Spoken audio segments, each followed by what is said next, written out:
अस्सलाम वालेकुम। इल्म इल्म अमल के बगैर पागलपन और अमल इल्म के बगैर जहालत है। अहले इल्म की तलाश वो कर सकता है जिसके पास तलब सादक है। तलब सादक वो पहला कदम है जो इस सफ़र में मावन साबित होता है। एक ऐसा शख्स जिसको शायद लगा हो लोग मक्खियों की तरह उसकी तलाश में हों और पास ही बैठा हुआ शख्स आगाह ना हो। इसका मतलब है कि पास बैठा हुआ शख्स चाहे बहुत ही करीब क्यों ना बैठा हो, इसका ज़ाहिरी फासला चंद मीटर ही क्यों ना हो, लेकिन अगर इसके पास तलब सादक नहीं है, सच्चा तलब नहीं है, तो वो इससे फ़ायदा नहीं उठा सकता।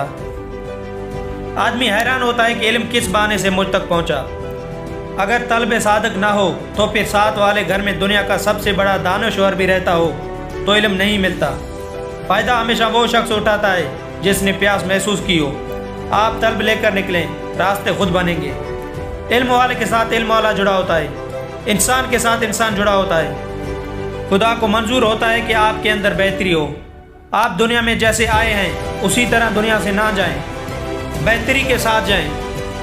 हमारे बानी का कौल है, Quaid-e-Azam says education is matter of death and life.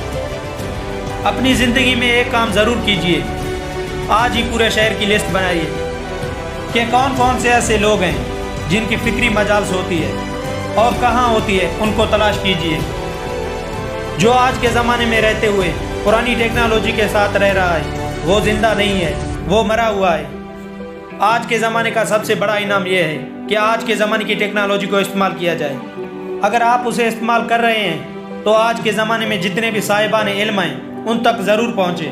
क्या पता आपका हिस्सा आपका इंतज़ार कर रहा हो। इल्म की तलाश से मुराद, दुनिया में अल्लाह ताला ने इंसानों को मुख्तलिफ लिहाज से तकसीम किया है। दुनिया में मिजाज के लिहाज से 17 किस्म के लोग हैं, प्रोफेशन के लिहाज से 13 किस्म के लोग हैं और जज्बात के लिहाज से 27 तरह के लोग हैं। इसी तरह ज़हन के लिहाज से भी लोग तकसीम हैं, क्योंकि कुदरत को पता है कि सब अगर आइंस्टाइन बन जाएंगे तो ये निज़ाम नहीं चल सकता। इसीलिए उसने हर एक को मुख्तलिफ तरह के लोगों में तकसीम किया है। हमारे साथ ये मसला है कि हमने वही रवायती सोच अपनाई हुई है कि डॉक्टर बन जाओ, पायलट बन जाओ, इंजीनियर बन जाओ। सिर्फ डॉक्टर या इंजीनियर बनना कमाल नहीं है। अपने मिजाज को देखिए कि कुदरत ने आपके अंदर क्या टैलेंट रखा हुआ है। अगर आप उसको लेकर आगे चलते हैं तो इसमें तरक्की कर जाते हैं। याद रखें, किसी फील्ड में स्कोप नहीं होता, सलाहियत का स्कोप होता है। अगर आप में सलाहियत आए तो फिर स्कोप है। दुनिया में बहुत से डॉक्टर कामयाब हैं और बहुत से नाकाम हैं, क्योंकि जिसमें सलाहियत होती है वो आगे निकल जाता है, बगैर सलाहियत वाला रुक जाता है। इसीलिए सबसे पहले अपने आप को तलाश कीजिए, फिर फील्ड का सिलेक्शन कीजिए। अपने तलाश के मुतालिक हज़रत बाबा बुल्ले शाह फरमाते हैं, अपने अंदर जाती मार। इसी को हज़रत अल्लामा इकबाल फरमाते हैं, अपने मन में डूब कर पा जा सुरागे ज़िंदगी।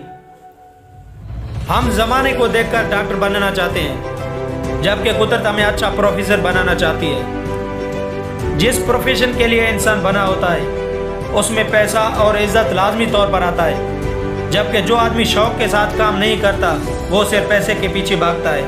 उसे पैसा तो मिल जाता है मगर इज़्ज़त नहीं मिलती। इज़्ज़त तब ही मिलती है कि जब शौक़ और प्रोफेशन एक होते हैं। दुनिया में हर शऊर वाले के पास 5 हवास मौजूद होते हैं, लेकिन इन हवासों के बावजूद तमाम इंसानों का इल्म बराबर नहीं होता।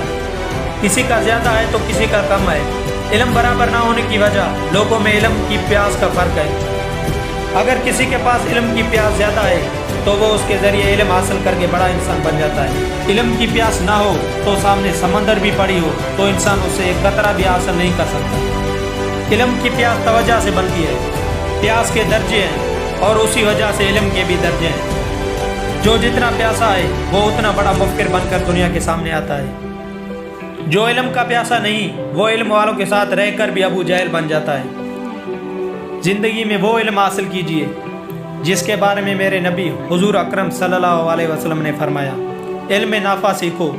इल्म नाफ़ा वो है जो नफ़ा दे, जो हमारे साथ जुड़े हुए लोगों को नफ़ा दे, जो हमें हमारे और बाद के ज़माने में ज़िंदा कर दे।